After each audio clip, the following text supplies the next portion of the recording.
اب وہ خود سے سوال کر کے آگے جواب دے رہا ہے. وہ کہتا ہے بس شریعت کیا رہی؟ واٹ اباؤٹ دا لا؟ شریعت کی بنے پھر بس شریعت کیا رہی؟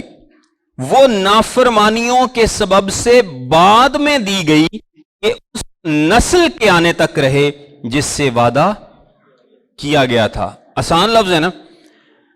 وہ نافرمانیوں کے سبب سے بعد میں دی گئی، یعنی اس عہد کے 430 سال بعد میں دی گئی کہ اس نسل کے آنے تک رہے جس سے وعدہ کیا گیا تھا. اور 16ویں آیت کیا کہتی ہے؟ تیری نسل کو، اور وہ کیا ہے؟ مسیح ہے. یعنی شریعت یا حکم جو لا ہے، جو بنی اسرائیل کو لا دیا گیا تھا، یہ کب تک رہے گا؟ مسیح کے آنے تک رہے گا. میں دوبارہ اس آیت کو پڑھتا ہوں. 19ویں آیت میں لکھا ہے پس شریعت کیا رہی؟ وہ نافرمانیوں کے سبب سے بعد میں دی گئی کہ اس نسل کے یعنی مسیح کے آنے تک رہے جس سے وعدہ کیا گیا تھا، اور وہ فرشتوں کے وسیلے سے ایک درمیانی کی معرفت مقرر کی گئی. اب درمیانی ایک کا نہیں ہوتا مگر خدا ایک ہی ہے. پھر آگے لکھا ہے پس کیا شریعت خدا کے وعدوں کے خلاف ہے؟ اب دیکھیں 19ویں آیت میں ہمیں دو بڑی اہم باتیں بتائی گئی ہیں. پہلی بات کہ شریعت بعد میں دی گئی ہے، یعنی ایک عہد ابراہیم کا عہد ہے، اور اس عہد میں، اور وہ عہد ہے وعدے پر، ایمان پر مبنی ہے، وعدے اور ایمان پر مبنی ہے. اس عہد کو ختم نہیں کیا شریعت نے، بلکہ شریعت اس میں ایڈ کی گئی. شریعت اس عہد کو سپلیمنٹ کرتی ہے، اور وہی عہد جاری ہے. وہی عہد آگے جا کر ہم پڑھیں کہ ہم بھی ابراہیم کے اس عہد میں شامل ہیں. ہم سب بھی ابراہیم کے اس عہد میں شامل ہیں. عہد وہی چل رہا ہے. دیکھیں نجات کا، سالویشن کا عہد جو ابراہیم کے ساتھ کیا گیا تھا، آج بھی وہی چل رہا ہے. اور وہ عہد وعدے اور ایمان پر یا سمپلی ایمان پر مبنی ہے. اور ہم سب اس میں کیسے شامل ہوتے ہیں؟ ایمان سے شامل ہوتے ہیں. لیکن اس کے درمیان میں خدا نے شریعت کو انٹروڈیوس کرایا، لا کو انٹروڈیوس کرایا. اس کا مقصد کیا تھا وہ بھی ہم دیکھتے ہیں. خدا نے شریعت کو بیچ میں ایڈ کیا. اور ایک اور بات یہاں پر بڑی انٹرسٹنگ لکھی ہے، اور وہ ہے کہ اس نسل کے آنے تک رہے جس سے وعدہ کیا گیا تھا. یعنی شریعت کی ایک لمٹ ہے، شریعت کی ایک لمٹ ہے. اس کا ایک آغاز ہے، کب اس کو انٹروڈیوس کرایا گیا، اور اس کی ایک لمٹ ہے کہ کب تک شریعت رہے گی. اب شریعت میں بھی دو ایسپیکٹس ہیں، ایک مورل اور ایک سیریمونیل، اور ہم یہاں پر سیریمونیل ایسپیکٹس کی بات کر رہے ہیں. سیریمونیل ایسپیکٹس میں یا رسمی شریعت میں کیا چیزیں ہیں؟ تمام کہانت، ساری کی ساری کہانت، ساری کی ساری قربانیاں، لاویوں کا نظام، یہ سارے بیسیکلی کیا ہیں؟ قربانیوں کا نظام، طہارت کے نظام، یہ ساری کیا چیزیں کس کے لیے ہیں؟ یہ بیسیکلی رسمی شریعت کا پارٹ ہے. ہاں جہاں تک ہم مورل یا اخلاقی شریعت کی بات کرتے ہیں تو وہ 430 سال کے بعد نہیں دی گئی. وہ آلدو وہاں پر بھی دی گئی ہے، لیکن وہ اس سے پہلے بھی ایگزسٹ کرتی ہے. وہ جب سے دنیا کا آغاز ہوا ہے مورل شریعت ایگزسٹ کرتی ہے، کرتی تھی اور کرتی رہے گی. اس کو کوئی ختم نہیں کر سکتا، کیونکہ مورل شریعت بیسیکلی کیا ہے؟ اخلاقی شریعت کیا ہے؟ اخلاقی شریعت خدا کا اظہار ہے. اس کی جو صفتیں ہیں، اس کی جو ذات ہے، وہ ہم سے کیا چاہتا ہے، یہ اس بات کا اظہار ہے. خون نہ کر، قتل نہ کر، یہ موسیٰ کو کہا گیا، لیکن اس سے پہلے بھی خون کرنا ٹھیک نہیں تھا. اور یہ شریعت خدا نے انسان کے دل میں امپلانٹ بھی کر رکھی ہے. جو اخلاقی شریعت ہے نا، یہ خدا نے انسان کے دل میں بھی امپلانٹ کر رکھی ہے جب سے وہ پیدا کیا گیا ہے. یعنی اگر قائن نے حابل کو مار دیا تو اس کو پتا ہے کہ اس نے غلط کام کر دیا ہے، اس کو بتانے کی ضرورت نہیں ہے، کیونکہ یہ بات اس کے دل میں رکھی گئی ہے. ایک جنگلی سے جنگلی انسان کے پاس بھی چلے جائیں نا تو اس کو اتنا ضرور اس کے کانشینس کے ذریعے پتا ہوتا ہے کہ میں جو کام کر رہا ہوں وہ ٹھیک ہے کہ غلط ہے. چوری کرنا ٹھیک ہے یا غلط اس کو بتانے کی ضرورت نہیں ہے. قتل کرنا ٹھیک ہے یا غلط اس کو بتانے کی ضرورت نہیں ہے. کوئی چینی ہو، جاپانی ہو، جس ملک کا مرضی ہو، غیر قوم ہو، کبھی بھی وہ قانون بنائیں گے تو وہ اس بات کو ٹھیک نہیں کہیں گے کہ جی چلو قتل کرنا ٹھیک ہے یا چوری کرنا ٹھیک ہے یا کسی کا مال چھین لینا ٹھیک ہے یا کسی کی عورت چھین لینا ٹھیک ہے. وہ ان چیزوں کو غلط ہی کہیں گے چاہے وہ بائبل کو مانے یا نہ مانے، کیونکہ یہ باتیں ان کے دل میں کریشن کے وقت سے امپلانٹ کی گئی ہیں. ہاں، گناہ کی وجہ سے کرپشن آئی ہے اور گناہ نے کرپٹ کیا ہے انسانی لوگوں کو اور وہ اس سے ہٹتے ہیں، وہ ایک الگ بات ہے، لیکن مورل لا کبھی بھی ختم نہیں ہوگا.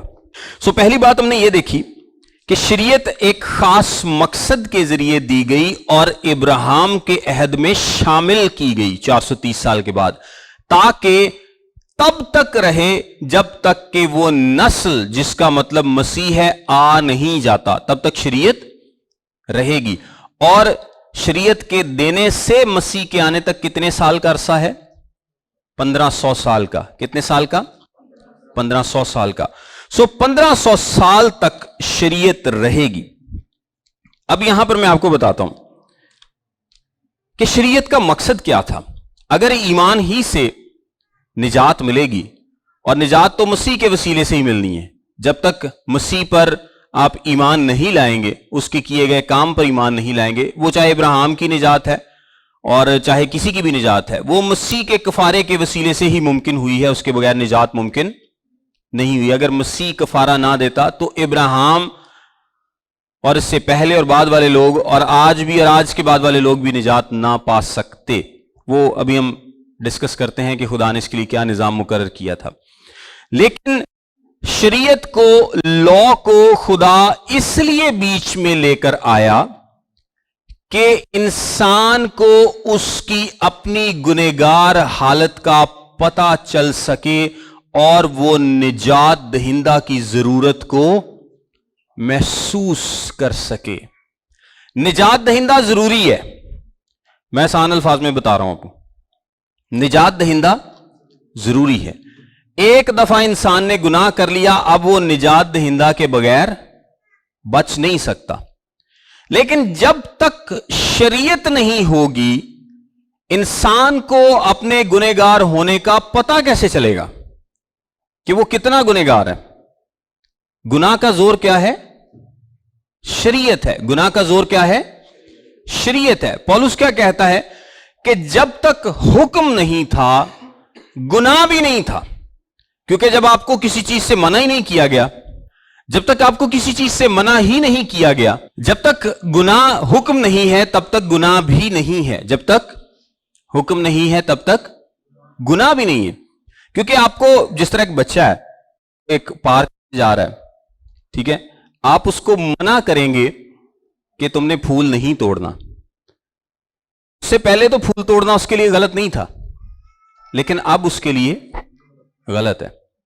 ایک ہی حکم خدا نے دیا تھا کہ تم اس کا پھل نہ کھانا. اب پھل کھانا تو کوئی بری بات نہیں تھی، لیکن جب حکم آ گیا تو پھر گناہ ہوا. کیونکہ گناہ کا زور حکم ہے، گناہ کا زور شریعت ہے. ہماری جو انسانی گری ہوئی نیچر ہے، جب حکم دیا جاتا ہے، جب ہمیں کوئی بات بتائی جاتی ہے، جب ہم پر کلیئر کر دیا جاتا ہے کہ یہ بات گناہ ہے، یہ بات غلط ہے، تو انسائٹمنٹ اور ایکسائٹمنٹ، یعنی ہمیں باہر سے بھی اکسایا جاتا ہے، ہمارا اندر سے بھی دل کرتا ہے وہ کام کرنے کو. کیونکہ ہماری نیچر کیا ہے؟ فالن نیچر ہے، گری ہوئی نیچر. انسان کا اور زیادہ دل کرتا ہے کہ وہ گناہ کرے. انسان کا اور زیادہ دل کرتا ہے کہ وہ گناہ کرے. اور جب اس کو منع کیا گیا، جب اتنے سارے احکام آ گئے اور ہم نے دیکھا کہ ان احکام کا مطلب یہ تھا کہ نجات دہندہ نے تو آنا ہی آنا ہے، لیکن اس کی ضرورت انسان کو محسوس ہو. سب سے پہلے تو انسان کو پتا چلے کہ وہ کتنا گنہگار ہے. جب تک حکم نہیں ہوگا تب تک انسان کو پتا نہیں چلے گا. یعنی خدا نے حکم دیا اور پھر کہا کہ تمہیں اس حکم کو ماننا ہے، اور خدا کو یہ بھی پتا ہے کہ انسان اس حکم کو نہیں مان سکتا، لیکن انسان کو اس کے بغیر پتا کیسے چلے گا جب تک اس کو حکم ہی نہیں ملے گا کہ تم نے یہ کام نہیں کرنا، یہ کرنا ہے، یہ اس کو حکم دے دیا گیا۔ اب خدا نے پھر ایک اور حکم دیا کہ جو میں نے کہا ہے کرنا ہے وہ کرنا ہے، جو کہا نہیں کرنا وہ نہیں کرنا۔ اور پھر خدا کو یہ بھی پتا ہے کہ انسان اس کو نہیں مان پائے گا، اور خدا چاہتا ہے کہ انسان اپنی اس حالت سے واقف ہو کہ وہ حکم پر عمل نہیں کر سکتا۔ پولس اس کو کیا بیان کرتا ہے؟ یہ شریعت ساری کیا ہے؟ عکس ہے۔ اصل چیز کیا ہے؟ مسیح ہے۔ اور کلام مقدس میں شریعت کے بارے میں کیا لکھا ہے؟ یہ ایک آئینہ ہے، یہ ایک آئینہ ہے جس میں انسان اپنی صورت دیکھتا ہے اور اس کو پتا چلتا ہے کہ وہ کتنا گنہگار ہے، وہ کتنا گنہگار ہے۔ اور جب اس کو پتا چلتا ہے کہ وہ گنہگار ہے، تب اس کو ایک نجات دہندہ کی ضرورت محسوس ہوتی ہے، اس کو ایک نجات دہندہ کی ضرورت محسوس ہوتی ہے، اور اس کے بعد نجات دہندہ آئے گا جب اس کو یہ ضرورت محسوس ہوگی۔ آئیے آگے پڑھتے ہیں۔ پس کیا شریعت خدا کے وعدوں کے خلاف ہے؟ ہرگز نہیں، کیونکہ اگر کوئی ایسی شریعت دی جاتی جو زندگی بخش سکتی تو البتہ راست بازی شریعت کے سبب سے ہوتی۔ وہ یہ بیان کر رہا ہے کہ اگر شریعت کے وسیلے سے زندگی نہیں ملنی، شریعت زندگی بخش ہی نہیں سکتی، اور شریعت واقعی زندگی نہیں دے سکتی، شریعت واقعی زندگی نہیں دے سکتی۔ زندگی کیسے ملے گی؟ ایمان سے ملے گی، اور وہ کس عہد کے ساتھ منسلک ہے؟ ابراہیم کے عہد کے ساتھ۔ پھر وہ سوال اٹھتا ہے کہ اگر شریعت سے زندگی ہی نہیں ملنی تو پھر شریعت دی کیوں گئی؟ پھر شریعت کیوں دی گئی؟ یعنی شریعت کے وسیلے سے لعنت آتی ہے، شریعت کے وسیلے سے لعنت آتی ہے۔ ابراہیم کے عہد کے وسیلے سے برکت آئی اور موسیٰ کے عہد کے وسیلے سے لعنت آئی۔ وہ کس طرح سے کہ ابراہیم کا عہد ہے برکت والا، اور اب جب وہ وعدے اور ایمان پر مبنی ہے، اور موسیٰ کا عہد ہے حکم والا، شریعت والا۔ کرو گے تو ٹھیک، نہیں کرو گے تو لعنت تم پر آئے گی۔ اور کتاب مقدس میں کیا لکھا ہے؟ جس نے ایک حکم کو توڑا اس نے ساری شریعت کو توڑا۔ اب یہ تو ہو نہیں سکتا کہ کوئی ایک بھی شریعت کے حکم کو نہ توڑے سوائے یسوع مسیح کی۔ اس کا مطلب ہے سب نے گناہ کیا اور خدا کے جلال سے محروم ہے۔ کلام مقدس میں کیا لکھا ہے؟ شریعت نے سب کو گناہ کے ماتحت کر دیا، شریعت نے سب کو گناہ کے ماتحت کر دیا، یعنی شریعت سب کی زندگی پر لعنت کو لے آئی، لعنت کو لے آئی۔ شریعت سب کی زندگی پر لعنت کو لے آئی۔ انسان کو پتا چلا کہ وہ کتنا کمزور ہے اور کتنا گنہگار ہے، اور اس کو ایک نجات دہندہ کی نجات کی ضرورت ہے۔ اور آپ دیکھیں کہ جو ہائی پوائنٹ ہے نا موسوی شریعت کا، موسوی شریعت کیا لاتی ہے؟ لعنت کو لاتی ہے۔ موسوی شریعت کس کو لاتی ہے؟ لعنت کو لاتی ہے۔ اور اس کا ہائی پوائنٹ اس وقت ہوتا ہے جب یسوع مسیح صلیب پر اپنی جان دیتا ہے۔ اس کا ہائی پوائنٹ کب ہے؟ جب یسوع مسیح صلیب پر اپنی جان دیتا ہے۔ اور کیا لکھا ہے کلام مقدس میں کہ وہ ہماری خاطر لعنتی بنا، وہ ہماری خاطر لعنتی بنا، یعنی وہ تمام لعنت جو شریعت کی وجہ سے انسانوں پر آئی تھی وہ اس نے اپنے اوپر لے لی، وہ اس نے اپنے اوپر لے لی۔ یہ پینیکل ہے، یہ ہائی پوائنٹ ہے موسوی شریعت کا، کہ موسوی شریعت کی وجہ سے جتنی بھی لعنت انسان پر آئی، اور وہ خدا کے غضب کے نیچے تھا، اور یہ ضروری تھا کہ اس کو پتا ہو کہ وہ خدا کے غضب کے نیچے ہے۔ اور یہ شریعت کیونکہ انسان تو پہلے سے ہی خدا کے غضب کے نیچے ہے نا، کیونکہ آدم نے گناہ کیا اور اس کے بعد جتنے ہیں وہ سارے گنہگار ہیں۔ صرف شریعت کیا انسان کو آئینہ دکھاتی ہے، اس کو بتاتی ہے کہ تم گنہگار ہو، اس کو احساس دلاتی ہے کہ تم گنہگار ہو۔ یعنی حکم دیا گیا اور اس حکم کے وسیلے سے اس کو پتا چلتا ہے کہ انسان کیا ہے؟ گنہگار۔ اور اس ڈیسپریشن میں وہ چلا اٹھتا ہے، چیخ اٹھتا ہے، اور اس ضرورت کو محسوس کرتا ہے کہ مجھے بچایا جائے, مجھے نجات دہندہ کی ضرورت ہے. یہ جو تمام لعنت موسوی شریعت لے کر آئی ہے, اس کا ہائی پوائنٹ کیا ہے؟ یسوع مسیح کی صلیبی موت, جب اس نے تمام لعنت کو صلیب پر کھینچ دیا. اور جو ابراہیم کا عہد ہے, اس کا ہائی پوائنٹ کون سا ہے؟ یسوع مسیح کا جی اٹھنا. یسوع مسیح کا جی اٹھنا, یعنی ابراہیم کے ساتھ وعدہ کون سا کیا گیا تھا؟ نجات کا, زندگی کا. جب یسوع مسیح جی اٹھتے ہیں تو اس کا کیا مطلب ہے؟ کہ اب وہ زندگی سب کو ملے گی. موسوی شریعت لعنت لے کر آئی, حکم لعنت کو لے کر آیا, اور یسوع مسیح نے صلیب پر اپنی جان دے کر اس ساری لعنت کو, اس سارے قہر کو, خدا کے غضب کو اپنے اوپر لے لیا, اور اپنی راست بازی جو کہ اس نے حاصل کی ہے شریعت پر مکمل طور پر عمل کر کے, وہ ہمارے کھاتے میں لکھ دی. یعنی صلیب پر جو ٹرانزیکشن ہوئی ہے وہ کیا ہے؟ کہ یسوع مسیح نے ہمارے گناہ لے لیے اور اپنی راست بازی ہمیں دے دی. اس نے جو 30 سال زندگی گزاری اور شریعت پر پورا عمل کیا جو کہ کوئی نہیں کر سکتا تھا, یہ راست بازی اس نے ہمیں دے دی. یعنی یہ سمجھا جائے گا خدا کی نظر میں, خدا کی نظر میں کیا ہے کہ ہم نے وہ 30 سال گزارے ہیں اور ہم نے کبھی کوئی گناہ نہیں کیا, کیونکہ وہ جو راست بازی ہے وہ تو ہمارے کھاتے میں لکھ دی گئی. جو زندگی یسوع مسیح نے گزاری وہ زندگی ہمارے کھاتے میں لکھی گئی, اور جو ہم نے گزاری, اسی 30 سالوں سے کوئی سال ہی نہیں چھڈیا جس سے گناہ نہیں کیتا. تو ہم نے زندگی گزاری وہ یسوع کے کھاتے میں لکھ دی گئی, اور اس نے وہ سزا برداشت, اور جو اس نے زندگی گزاری وہ ہمارے کھاتے میں لکھ دی گئی. کیونکہ اس راست بازی کے بغیر ہم خدا کے حضور میں نہیں جا سکتے تھے. پہلی بات ضروری ہے کہ ہم نے جو گناہ کیا ہے اس کی معافی ہو. سب سے پہلے زیادہ ضروری کیا ہے؟ کہ جو ہم نے گناہ کیا ہے اس کی معافی ہو. صلیب پر اس نے ہماری سزا برداشت کر کے ہمیں معافی دی. اور دوسری بات ضروری یہ ہے کہ نہ صرف ہمارے کیے کی ہمیں معافی ملے, بلکہ ہمارے پاس وہ راست بازی بھی ہو جس کے بغیر کوئی خدا کو دیکھ نہیں سکتا. وہ راست بازی تو تھی نہیں ہمارے پاس, یسوع نے ہمارے گناہ لے لیے اور اپنی راست بازی ہمیں دے دی. یعنی ایسے جیسے وہ زندگی ہم نے جی ہے, وہ راست بازی کی زندگی ہم نے جی ہے. آگے دیکھیں کیا لکھا ہے. ایمان کے آنے سے پیشتر شریعت کی ماتحتی میں ہماری نگہبانی ہوتی تھی, اور اس ایمان کے آنے تک جو ظاہر ہونے والا تھا ہم اسی کے پابند رہے.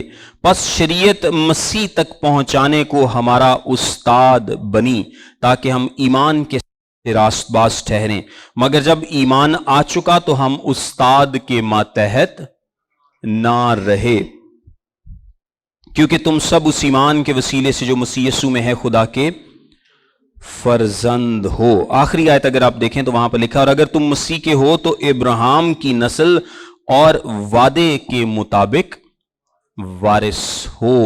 ابراہیم سے جو وعدہ کیا گیا تھا ہم ایمان سے اس وعدے کے مطابق وارث ہیں اگر ہم مسیح کے ہیں. اور مسیح کا کیسے ہوا جاتا ہے؟ مسیح پر ایمان لانے سے. رومیو کے خط کے 10ویں باب کی 4 آیت میں لکھا ہے, کیونکہ ہر ایک ایمان لانے والے کی راست بازی کے لیے مسیح شریعت کا انجام ہے. مسیح شریعت کا انجام ہے. اور خیر حوالے اور بھی بہت سارے ہیں, میں ایک حوالہ آپ کے سامنے پڑھتا ہوں. عبرانیوں 7 باب اس کی 12ویں آیت میں لکھا ہے, اور جب کہانت بدل گئی تو شریعت کا بھی بدلنا ضرور ہے. کیونکہ کہانت پہلے پرانی اکانومی میں جو موسیٰ کا نظام تھا اس میں کہانت کس قبیلے کے پاس تھی؟ لاوی کے قبیلے کے پاس. اور لاوی کے قبیلے میں آگے کس کے پاس؟ ہارون کے گھرانے کے پاس.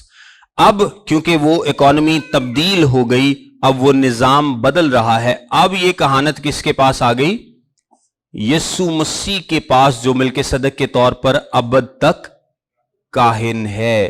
بادشاہی بھی اور نبی کی خدمت بھی اور کہانت بھی, یہ سب کچھ کس کے پاس آ گیا ہے؟ مسیح کے پاس آ گیا. آج ہمارا یہ ٹائم پورا ہو گیا, ہم فیوچر میں ان چیزوں کو ساتھ ساتھ دیکھتے رہیں گے. اور اگر کاہن چینج ہو گیا ہے تو کہانت کا نظام بدل گیا ہے تو اس کے ساتھ قانون بھی